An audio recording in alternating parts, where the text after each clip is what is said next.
नमस्कार, न्यूज 24 देख रहे हैं आप, आपके साथ मैं हूं रश्मि। तो 18 सितंबर को शुरू होने वाले संसद के विशेष सत्र से 12 दिन पहले सोनिया गांधी ने पीएम को एक चिट्ठी लिखी है, जिसमें उन्होंने सरकार से महंगाई, भारत चीन बॉर्डर विवाद और मणिपुर समेत 9 गंभीर मुद्दों पर चर्चा की मांग की है। सोनिया गांधी ने कहा कि कोई चर्चा किए बिना ही संसद का विशेष सत्र बुलाने का ऐलान कर दिया गया और विशेष सत्र की कार्यसूची भी जारी नहीं की गई है, जो दुर्भाग्यपूर्ण है। हालांकि सरकार ने सोनिया गांधी के आरोपों को निराधार बताया है, तो साथ ही साथ यह भी दावा कर दिया कि पहले भी सत्र बुलाने से पहले विपक्षी दलों से सलाह मशविरा नहीं किया गया।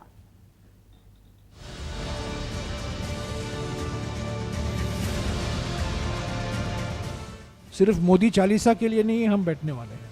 18 से 22 सितंबर तक चलने वाला संसद का विशेष सत्र कितना हंगामेदार होगा, जयराम रमेश का बयान इसी की बानगी है। पीएम मोदी के नाम सोनिया गांधी की चिट्ठी इन अटकलों को और तेज कर गई। कांग्रेस संसदीय दल की नेता सोनिया गांधी ने पीएम मोदी के नाम लिखी अपनी चिट्ठी में सरकार पर सुलगते सवालों की बौछार कर दी। सवाल ये कि विपक्ष से पूछे बिना सत्र बुलाया ही क्यों? बुलाया तो सत्र का एजेंडा क्यों नहीं बताया? कार्यसूची का क्या हुआ? आज सुबह सोनिया गांधी जी ने प्रधानमंत्री को एक खत भेजा है। पहली बात जो सोनिया जी ने कहा है उस खत में कि ये बैठक बुलाई गई है बिना बातचीत करके। यहाँ से खबर आती है कि 5 दिन का विशेष सत्र बुलाया गया है, कोई बातचीत नहीं, किसी को जानकारी नहीं थी। जब कभी विशेष सत्र होता है कार्यसूची पहले तय की जाती है, पर यह पहली बार हो रहा है कि विशेष सत्र बुलाया गया है और एजेंडा कार्यसूची की जानकारी हमारे पास नहीं है। यह बहुत दुर्भाग्यपूर्ण है।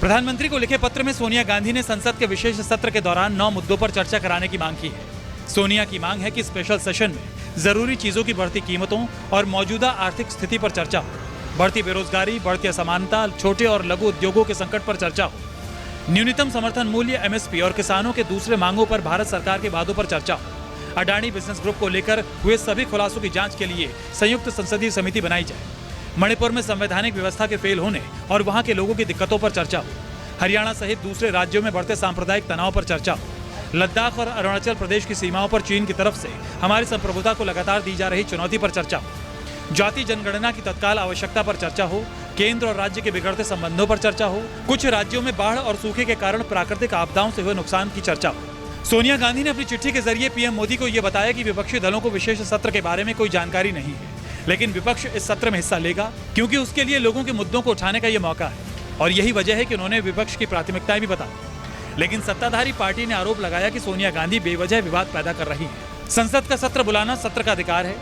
जहां तक एजेंडा ना बताने की बात है तो यूपीए सरकार में भी कई बार ऐसा हुआ है। जो 9 मुद्दे का जिक्र किया गया है इस चिट्ठी में, सोनिया गांधी जी की चिट्ठी में, जो मुद्दे हैं, आर्थिक मुद्दे हैं, राजनीतिक मुद्दे हैं, विदेश नीति से लेकर मुद्दे हैं, हमारे सीमाओं पर जो चुनौतियां हैं उसे लेकर मुद्दे हैं, इन पर भी चर्चा होनी चाहिए। 5 दिन का सत्र है। Never before calling the session, never there was a consultation with the opposition, even when Congress government was there, and even agenda was never disclosed with the summons or 15 days in advance. Government will have its own agenda and we will share it.